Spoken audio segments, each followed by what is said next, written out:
في تحدي البقاء ده احنا هناكل بس اللي نقدر نصطاده. احنا هنصطاد في بعض من أقسى المحيطات وأصعب البيئات الطبيعية في العالم عشان نلاقي أكل ونعيش، والمغامرة دي بتبدأ دلوقتي حالا. احنا لسه واصلين يا جماعة في واحدة من أغرب الجزر غير المأهولة في العالم، واحنا هنا في جزر المالديف، ومعانا دلوقتي شوية من الصيادين المحليين، واحنا ما جبناش أي أكل في المهمة دي. هدفنا النهاردة إننا نطلع مع الصيادين دول ونشوف إذا كنا نقدر نصطاد أكل ونرجع بيه للجزيرة دي عشان نطبخه. تمام؟ يلا بينا نتحرك يا جماعة. اطلعوا على المركب وابدأوا نتحرك ناحية الشعاب المرجانية. الموضوع هيبقى مجنون، يلا بينا. دي فعلا واحدة من أغرب الجزر اللي رحتها في حياتي يا جماعة، فاضية تماما من الناس، والشباب جم أخدونا. احنا رايحين دلوقتي على شعاب مرجانية جامدة جدا يا جماعة. أنا مش عارف أتوقع إيه، بس هنا بيطلعوا تونة دوغ توث ضخمة جدا، وأنا بفكر كده طول ما احنا هنجيب أكل ونرجع بيه للجزيرة دي هبقى مبسوط. أنا فعلا ما جبتش أي أكل معايا في الرحلة دي، فلازم ما أخيبش أمل الشباب. إن شاء الله يدلونا النهاردة على سمك ضخم فعلا. بس المكان ده جنان فعلا. ده المركب اللي اخترناه، هنركبه دلوقتي حالا يا جماعة وهننطلق بيه ناحية الأفق. أنا مش عارف أتوقع إيه هنا، عمري ما غطست في المية دي قبل كده، والشباب المالديفيين دول شكلهم مجانين شوية يا صاحبي، بيصطادوا سمك عملاق، فبصراحة أنا قلقان شوية. يا صاحبي الناس دول بيعملوا لي خدمة جامدة دلوقتي، بينزلوا يقوموا لحد المركب دي جامدة جدا زي ما انتوا شايفين. عندنا كونسول في النص ومعاه موتور 300 حصان ورا. الدنيا هتبقى مولعة يا صاحبي. صعب اسيب الجزيرة دي يا صاحبي، هي جميلة جدا. انا اصلا عمال اعرق زي الغجر اللي عليه اقساط زي ما انتوا شايفين، لازم انزل المية دي. انا رايح الاحق شوية حيوانات عملاقة. الرجالة هنا بيطاردوا احسن سمك في المحيط. ايه اكتر انواع السمك اللي بتحبوها للاكل يا شباب؟ وهو دكتور. وهو وسن الكلب، سن الكلب. وانت يا اخويا ايه نوعك المفضل؟ سام وهو وسن الكلب. وايه رايك في ولد التونه الزعنفه الصفراء؟ اخرج من هنا، مش المفروض تكون هنا، احنا المحليين هنا المحليين. يا شباب لازم يكون عندكم شويه تونه زعنفه صفراء هناك. يعني بالنسبة لسمك الشعاب دلوقتي سمك الشعاب أحسن. ايه رايك في جروبو او زي سمك التراوت المرجاني؟ ايوه ده الاحسن. ايوه احسن من دوكتوث. لا مش احسن من كده، لا مش أحسن من دوكتوث. تمام، وصلنا لأول مكان، ما اضطرناش نروح بعيد قوي زي ما انت شايف. دي الجزيرة الغير مأهولة هناك. هنحاول نطلع دوكتوس تونة وحاجات زي كده، ولا هنجرب نعمل ايه؟ لا هنغوص وهنطاردهم وهنمسكهم. تمام، احنا هنطاردهم مش هنرمي، احنا هنطارد. عايز اوريكم السلاح اللي بنستخدمه هنا. ده بندقية رولر 130 زي ما انت شايف. الرباط هنا هو في الحقيقة مشدود مسبقا زي القوس المركب، بنشده من هنا لحد ورا هنا. والحاجة دي هنا دي سلاح فعلا في عليه سنين مرتدين. وكمان معايا بكرة الحزام هنا، فلما الخط ده يخلص اللي هو حوالي 60 متر يبقى معايا كمان حوالي 60 متر هنا، وبعد كده غالبا هغرق. يلا ننط في المية، يلا نصطاد عمالقة، يلا بينا.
تمام يا جماعة، احنا لسه راجعين وكان يوم طويل في الغطس. الشباب ما جابوش حاجة في الآخر، يعني تقريبا هنبات جعانين، بس مش هنستسلم، صح يا شباب؟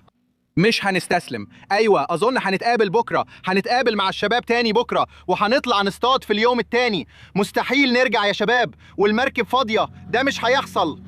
لازم يبقى في دم على سطح المركب، فهشوفكم بكره بدري قوي في اليوم التاني، وان شاء الله يا رجاله نصطاد سمك. صباح الخير يا شباب، ودلوقتي احنا في اليوم التاني، وزي ما انتوا عارفين احنا رجعنا هنا النهارده وهنعوض اللي فات. بس بصوا حوالينا كده، ده فعلا الجنة. عندنا البحيرة الزرقاء دي هنا، والمية هنا من أنقى المية اللي ممكن تشوفها على كوكب الأرض. كل الشباب موجودين ورايا، وخطة الهجوم النهارده يا رجالة احنا رايحين نصطاد تونة، دوغ توث، وحيوانات كبيرة. النهارده هنعوض اللي فات. اظن عندنا مكان غطس هناك هننط فيه في المية، وان شاء الله نشوف حاجة. بس الشباب قالوا ان المكان ده رهيب. المية هنا فعلا من انقى المية اللي ممكن تشوفها على كوكب الارض دلوقتي. تقدر تشوف الشعاب المرجانية من هنا. بص كده، عندنا البحيرة الزرقاء فوق هناك، ده جنان. انا حرفيا ما اكلتش من امبارح، يعني لو ما اصطادناش سمك النهارده هيبقى بقالي يومين من غير اكل. احنا ما جبناش اكل معانا في المهمة دي، ومفيش اي فرصة اننا نرجع من غير نصطاد حيوان النهاردة. انا هضطر اصطاد حتى لو طائر البجع لو لقيت واحد. هنعمل بجع مشوي على العشاء على الشاطئ بعدين، عشان البجع مش في امان. احنا حرفيا بنركب الامواج دي ورايحين على البحيرة الزرقاء. ده جنان يا صاحبي، يا نهار ابيض، دي من اغرب الظروف اللي شفتها في حياتي. احنا في البحيرة الزرقاء يا راجل. يا راجل ده جنان. عارف ساعات الواحد يبص حواليه ويحس انه في حلم يا راجل. يعني ايه ده؟ بص علينا. يا نهار ابيض، واو. في حاجة كده في المية الزرقاء دي يا صاحبي بتخليني مبسوط. أظن دي أصفى مية شفتها في حياتي. بص، تقدر تشوف السمك حرفياً. بص على سمك. إيه؟ تحت جنان. بص على ده، إحنا عندنا قنابل كبيرة. تمام، أنا جبت الكمامة بتاعتي، مش حتى حاسس إني محتاجها. أنا حرفياً أقدر أشوف كل حاجة من المركب، بس هننط ونتفرج حوالينا عشان ده جنان يا راجل. يوهو، يلا بينا.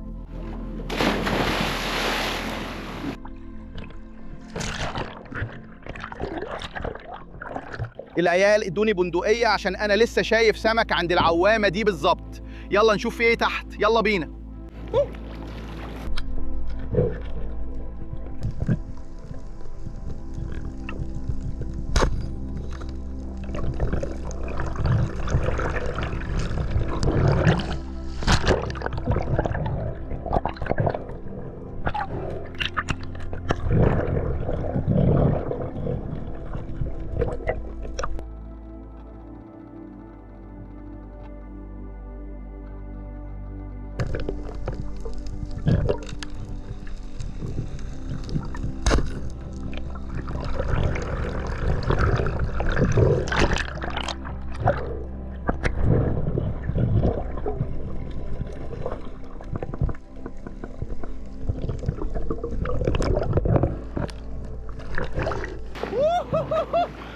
يا نهار أبيض يا راجل.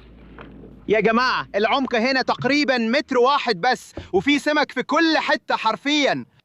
بص على ده، الحركة دي جميلة جدا. عادة الحيوانات دي من أصعب الحاجات اللي ممكن تمسكها، بس لازم تنشل تحت هناك. كنت مجنون يا راجل، دول حرفيا في كل حتة تحت هناك. فممكن اللي أعمله إني أرمي ده في المركب. ده أكل لوقت تاني. هنشوف إيه تاني تحت هناك، يلا بينا. المكان ده زي الأكواريوم بالظبط، ده جنان. تمام يا جماعة، أنا حرفياً متحمس للسمكة بتاعتي هنا. دي سمكة البيج آي سوبريم، والولاد هنا بيقولوا إنك قلت إنها أسهل سمكة بتصطاد في المالديف، صح؟ ايوه. هو قال إن دي أسهل سمكة ممكن تصطادها. هنا في أستراليا يا جماعة عادة لازم تنزل تصطاد على عمق 20 أو 30 متر عشان تصطاد السمك ده، وهم حرفياً قاعدين في كل مكان تحت. الموضوع جنان. أنا هنط وأشوف لو في أي حاجة تانية غريبة تحت هناك، لأنكم شفتوا فعلاً الموضوع جنان. يلا بينا. العمق حوالي 1 متر، البحيرة الزرقاء.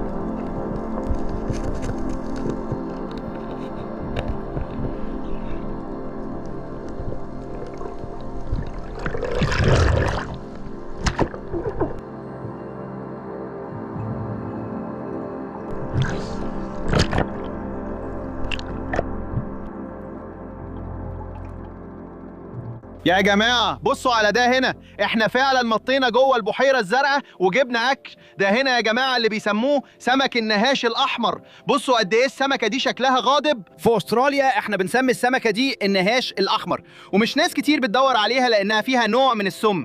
لكن هنا في المالديف دي من اكتر الاسماك المفضلة عندهم، او واحدة من المفضلة. فاحنا اصطادنا السمكة الجامدة دي هنا.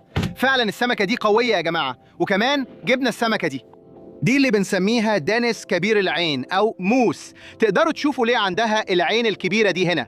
والأسماك دي من أصعب الأسماك اللي ممكن تصطادها في أستراليا، بس واضح إن هنا هي من أسهل الأسماك اللي ممكن تصطادها. فإحنا متحمسين جدا، هنجهز كل العدة وهننطلق ناحية الأفق ونشوف لو ممكن نصطاد سمكة أكبر شوية. يلا بينا يا جماعة، المكان ده فعلا جنة. تمام، يوم راحة. دلوقتي احنا متجهين ناحية الأفق نشوف لو نقدر نصطاد سمكة أكبر. أظن احنا دلوقتي بندور على تونة دوغتوث.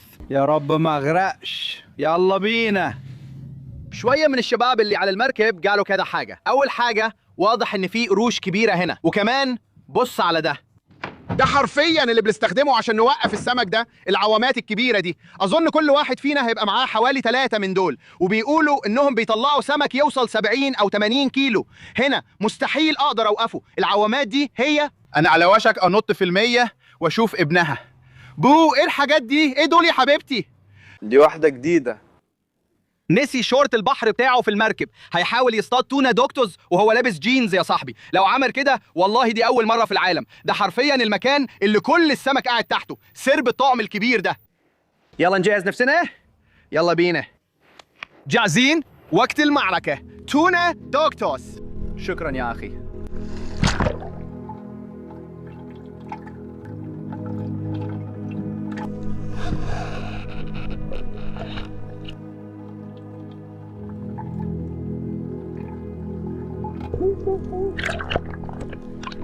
الرؤية دي يا راجل.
جبنا تونة دوكتوث.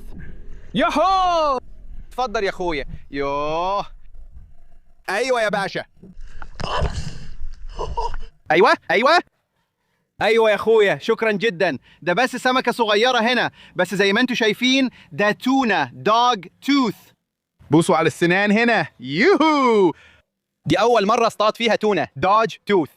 ده لسه صغير يا راجل، بس يوهو انا متحمس جدا. ايوه جبنا الدوج توث ده اللي جينا عشانه هنا. السمكة دي جميلة جدا. اللي هنعمله دلوقتي ان الشمس بتغرب على الافق، هنروح بسرعة على جزيرة ونقطع شوية شرايح من السمكة دي ونشويها على النار. احنا متحمسين جدا دلوقتي. ايوه جبنا سمكة الدوغ توث يا باشا. بص على الوحش ده. هاي تمام، احنا رايحين بسرعة على الجزيرة هنطبخ التونة دي يا باشا. بص على الغروب. انا جعان جدا دلوقتي، حرفيا ما اكلتش بقالي اكتر من 30 ساعة يا راجل، بقالي يومين تقريبا. تمام يا جماعة، احنا لسه واصلين دلوقتي على الجزيرة الغير مأهولة دي. معانا التونة في ايدينا هنا. اللي هنعمله دلوقتي هنولع نار ونبدأ نطبخ دول قبل ما النور يروح علينا. يا راجل انا متحمس جدا دلوقتي، يلا بينا. ياه، ده اللي احنا عايشين عشانه يا راجل. ياه، ومفيش فعلا احلى من لما الخطة تمشي زي ما احنا عايزين. بص على ده، احنا دلوقتي على جزيرة مهجورة. يلا نشوف السمك بتاعنا. زي ما انتم شايفين معانا سمكة دوج توث، ومعانا سمكة الريد باس اللي اصطادناها النهاردة او الريد سنابر، وكمان السمكة الجميلة دي اللي اسمها موس. تمام، خطة الهجوم دلوقتي ان النور بيقل بسرعة، فهنروح نجمع شوية عيدان صغيرة وحطب، هنولع نار. الموضوع هيبقى جامد جدا. يلا بينا. تمام، زي ما انتم شايفين كل الحاجات دي هنا دي خفيفة جدا وجافة نقدر نستخدمها. تمام، هنمشي على الشاطئ ده وندور على خشب نقدر نطبخ بيه. اعمل حفرة للنار. حط شوية حطب صغير هناك كده جاهز. بص على منظر الغروب ده. تمام كده، ممتاز. اجمع كمية كبيرة من الخشب ده، هنروح نرميه في حفرة النار بتاعتنا. عندنا شوية خشب هنا، عندنا حطب صغير وعيدان صغيرة. شوف هو تعبان ازاي، لقيته على الشاطئ الصغير ده. يلا يا صاحبي، شوف هو لطيف ازاي. يا صاحبي بص على سلطعون البحر الصغير ده يا راجل. هو فعلا كيوت قوي. تمام، مش عايز ازعجه اكتر من كده. يلا يا صاحبي. يلا بينا. تمام، هنولع النار دلوقتي. تقريبا جمعنا كل الخشب اللي محتاجينه. يلا يا جماعة، جمعنا كمية كبيرة من الحطب الصغير زي ما انتم شايفين هنا. معانا السمك بتاعنا، معانا تونة دوغ توث العملاقة، وكمان معانا سمكة الريد سنابر هنا. الشمس بتغرب على الأفق، هنولع النار دلوقتي ونبدأ نطبخ كل حاجة. أنا جعان جدا، يلا نولعها. يلا بينا. ولعناها خلاص، محتاجين بس نخليها تولع كويس. جمعنا شوية عيدان صغيرة هنا، يلا نحطهم على النار يا صاحبي. السمكة معانا هنا. الشباب بيرموا شوية خشب على النار. معانا الأساطير الحقيقيين. انتوا خليتوني أصطاد سمك جامد النهاردة. شكرا يا شباب. معانا تونة دوغ توث. الشمس بتغرب على الأفق، بصوا على ده. ووهو. تمام، المفروض نرجع ده شوية. السمكة دي هتستوي لوحدها، هناخد دي. معانا سمكة هنا، خد التونة دي، لازم نغسل الحاجة دي بسرعة. تمام يا جماعة، النار شغالة ورا زي ما انتم شايفين. هنا معانا تونة دوغ توث الجميلة بتاعتنا. مفيش غير حاجة واحدة نقدر نعملها، وهي نقطع شرايح من السمكة دي. معايا السكينة دي هنا. اللي عايز اعمله اني الاقي بالظبط المكان اللي انا عايزه. واو، النار دي بتسوي فيا يا راجل. هبدأ اقطع اللحمة هنا عند الديل. هاخد كذا شريحة من التونة دي كمان، هقطع لحد الاخر. لفها كده، بص على اللحمة دي جوه السمكة، ده شيء مذهل. تمام، هنقطع شوية شرايح من الوحش ده دلوقتي. شرايح تونة على الشاطئ مع الشباب، مفيش أحسن من كده بصراحة. يا جماعة ده حرفيا حاجة فوق الخيال. بصوا على لحم التونة ده دلوقتي، النار شغالة. هنحط الشرايح دي على النار. أنا جعان جدا، ده هيبقى طعمه جامد جدا. بصوا كده، عندنا شرايح التونة هنا ومعانا العيدان الخضرة دي. اللي هنعمله اننا هنشك الشرايح فيها كده بالظبط، وزي ما انتم شايفين عندنا شرايح التونة بتاعتنا. دلوقتي هنحطهم على النار. الشرايح دي هتستوي واحدة واحدة بالطريقة دي. ده ممتاز. انتوا عارفين احنا اصطادنا سمك كتير جدا النهارده. عندنا التونة هنا وكمان معانا سمكة تانية، وهنوزعهم على الناس المحليين في الجزيرة. بس دلوقتي زي ما انتوا شايفين الشباب بيجهزوا شرايح التونة عشان تتسوى. يا راجل انا متحمس جدا للحاجه دي. تونه دوغ توث فريش، السمكه دي كانت بتعوم من نص ساعه بس، فده هيكون حاجه جامده جدا. بص عليها وهي بتستوي على نار هاديه. ووهو يا راجل، النهارده هيكون من احلى الايام اللي عدت عليا. انتوا شايفين شرايح التونه بتستوي؟ شوف شكلها عامل ازاي. يا نهار ابيض يا راجل، شرائح تونه. اها جعان قوي. تمام. عندنا الشباب المحليين هنا. انت شايف ان الدوغ توث هو المفضل عندك يا اخي؟ ايوه هو فعلا كده. سمكتي المفضلة. المفضله عندك. ايوه. تمام، ناب الكلب هو المفضل عنده. مش قادر استنى اجرب ده. احنا عندنا يوم من اروع الايام على الاطلاق. احنا حرفيا قاعدين هنا على جزيره غير مأهوله.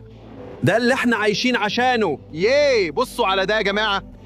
انا حرفيا بقطع حته لحمه كده على طول من الديل ده. معايا قطعه تونه زي ما انتم شايفين، دي تقريبا احسن ساشيمي في العالم. يلا نجربها. ده رهيب يا راجل، انا ممكن اكل كده طول اليوم حرفيا. شويه صويا وليمون وده هيبقى 20 من 10. ده جامد جدا. ستيك التونه على الجزيره المهجوره دي يا باشا، هو ده اللي احنا عايشين عشانه. بس اظن الستيك بتاعنا هنا خلاص قرب يجهز. السمك بقاله تقريبا 10 دقايق بيستوي. والنار بدأت تحرقني. هنشيله دلوقتي، هنحطه هنا على طول. ده فعلا اللي الواحد بيحلم بيه دلوقتي يا جماعه. بصوا على ده. هناخد قطعه كبيره من اللحمه دي. بصوا على ده. طيب يلا نجربها. تونه دكتور، السمكه دي كانت بتعوم من 10 دقايق بس. دي لازم تكون من احلى سمك اكلته في حياتي. يا نهار ابيض. يلا يا شباب. تمام يا جماعه، انا باكل من تونه الدوغ توث. دي المغامره دي فعلا من اغرب الحاجات اللي عملناها في حياتنا. مش قادر اصدق اننا اخيرا اصطادنا الدوغ توث. لو حابين تعملوا حاجه زي كده هسيب لكم لينك في وصف الفيديو، تقدروا تيجوا مع شباب سبير مالديفز. هم فعلا اساطير وبيطاردوا تونه الدوغ توث زي بالظبط في المالديف. بحبكم جدا وهشوفكم في المغامره الجايه ان شاء الله. ما تنسوش تعملوا لايك وسبسكرايب. شي هو.